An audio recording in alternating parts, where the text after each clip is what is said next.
How's it going, peoples? Good morning. This is LBThaRealist. You're tuned in to Surrealistic Studios once again for another story here. Doesn't particularly make me happy, but it is what it is, right? So we have the jury acquits Tulsa police officer in fatal shooting of unarmed black man. Yep, we got one of those. Alright, so this is what we're going to do. I'm going to read you this story. It's a short story by upi.com, and I'm going to go ahead and just explain a few things in regards to that. I'll start here. The Tulsa police officer who shot and killed an unarmed black man last year was found not guilty of first-degree murder manslaughter late Wednesday. They charged her with first-degree manslaughter, and she was found not guilty. A jury acquitted Officer Betty Shelby in the shooting death of Terence Crutcher during an encounter that began with a report of a stalled vehicle. Crutcher's family called the verdict a disappointment and the police department corrupt. Let's see. Terence was not the aggressor, Tiffany Crutcher, Terence Crutcher's twin sister, said. Betty Shelby was the aggressor, Betty Shelby being the officer. A lawyer for Shelby, 43, said she believed Crutcher was under the influence of hallucinogenic drugs. The former deputy for the Tulsa County Sheriff's Officer had completed drug recognition expert training. A toxicology report revealed Crutcher, 40, was on 2 hallucinogenic drugs, including PCP. In November, a judge ordered Shelby to stand trial after deciding there was enough evidence for her to do so. Shelby testified Monday that she fired her weapon because I feared for my life. I did everything I could to stop this, she added. Crutcher's death is his fault. Following Shelby's acquittal, protesters gathered outside the Tulsa County Courthouse holding signs and shouting, "No justice, no peace, no racist police." Shelby was seen running from the courthouse after the verdict. Wow. So again, we have a case of another fatal police shooting where no one is charged. No one is held accountable for their actions. Now, I know this is going to be a controversial video because I'm not going to be one of those people that just goes and jumps to pitchforks and torches every time there's a police shooting, because I'm on the side of the person who shot, and I'm never on the side of the police officers. But you have to understand that in that case, there's only one side of the story because the other story is dead. The other person is dead. So, and oftentimes and not, the person is African American. So yes, me being African American descent and Puerto Rican descent, I do automatically feel some kind of way. Just being real, I do. You know how some people keep it real? Well, I gotta keep it realist. I do. You know what I'm saying? So, and I've dealt with police officers before. A lot of them are really cool. A lot of them are dicks. It's the reality. It's the reality of it. It is what it is. So in this case, if you see the video, matter of fact, hold on one second here. Maybe I can, yeah, it's not gonna let me show it to you the right way. But if you see the video, I'm sure you've seen the video. There was multiple officers on the scene, and the guy had his hands up. The only issue that I had, and it was a big issue for them too, is the fact that he's walking towards his vehicle, and they say he reaches inside the vehicle, and that's what prompted them to shoot him. Plus, he was, I guess, acting funny because he was on hallucinogenic drugs. And this comes to my point. If Black Lives Matter, then politics has to matter, because this is a political issue. There's multiple aspects of this story that we have to address. Number one, she says, Shelby, the officer, she did everything in her power to stop this. his death was his own fault. Like, so we have a person who's, you know, in need of help because his car stalled.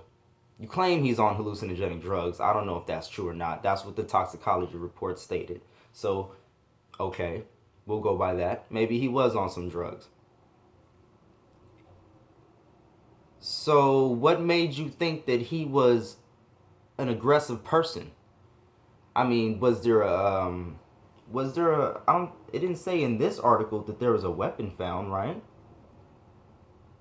What was he reaching in his car for? An inhaler? Did he have asthma? Terrence was not the aggressor, Tiffany Crutcher, Terence Crutcher's twin sister, said. Betty Shelby was the aggressor. There was multiple officers on the scene. We have to address how we police. I mean, why do they have pepper spray, batons, tasers? Why do they have all that stuff if they automatically go to deadly force using their Glocks? Most 9 times out of 10 they got a Glock. They're pistols. Why do they have all that stuff if they're not gonna go for that? You know, did they at least try to tase him? No, I don't think they tried to tase him. Did they try to tase him? So another aspect of the story is drugs. The use of drugs. Like, we have to find better ways to deal with people that are addicted to drugs. You know, we have this mentality in America where we're just like, lock them up or fucking kill them. And even President Trump praised that in the, I believe the leader of the Philippines. I believe it's the leader of the Philippines that said that he wanted the citizens to murder drug addicts. I just want to look that up real quick to see if I'm correct, because I know I have a tendency to state things and I double think it. I'm probably correct, but you know who I'm talking about. The leader, he was telling all the citizens to go out and murder drug addicts. That's not right. Like, we don't go out and kill people to drink coffee, or the people that pop pills, prescription pills, or, you know, like, how insane do you sound? So my computer's really slow. You know, I'm doing the best I can right now. I really don't have internet. Rodrigo Duterte, president of the Philippines. That's him. Wait.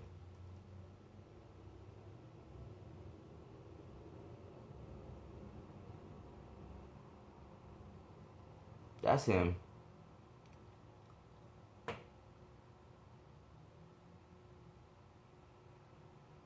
Yep. That's him. So there's multiple aspects to the story. There's the fact that we don't know how to deal with people that are on drugs. We just want to lock them up or kill them.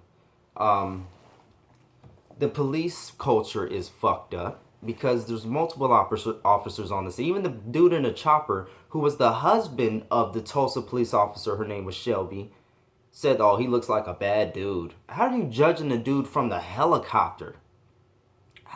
From the helicopter, bro? Like, and you have an invested interest in protecting your wife. You know what I'm saying? So that's already this is a sad story, y'all. I'm running out of time. I didn't want to make this video too long. I'm just kind of going off on a tangent here, but I just woke up and this is one of the first stories I saw, that the jury acquits Betty Shelby, the Tulsa police officer who fatally shot an unarmed black man. And they only charged her with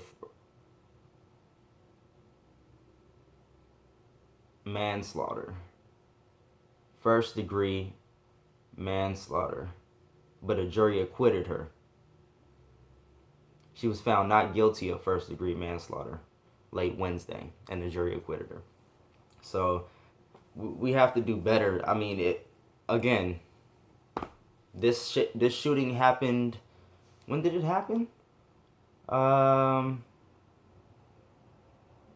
let's see. When did it happen? And it happened under the Obama administration.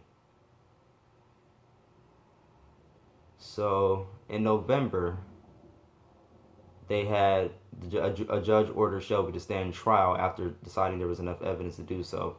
In November, that's when we had the inauguration. So under President Obama, all this shit happens. You know what I'm saying? So if we don't start making a change soon, this stuff is going to continue to happen. This is going to continue to be a trend, and that gets very political. That means you have to get in tune. You have to know what you should do in situations like this and what you should not do in situations like this. You have to know what the officers can do and what they can't do.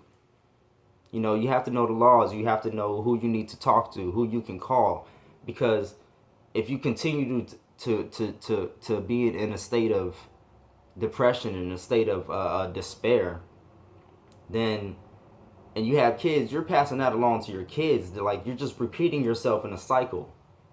Doing the same thing over and over again is insanity.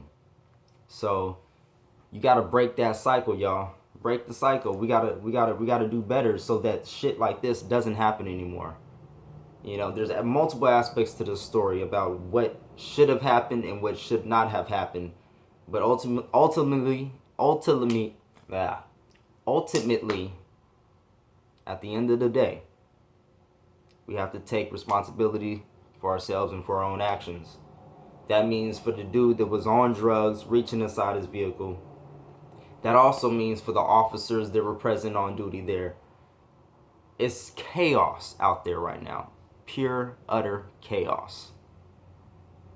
And it needs to be addressed. Alright, y'all. Until the next story. LBThaRealist, out.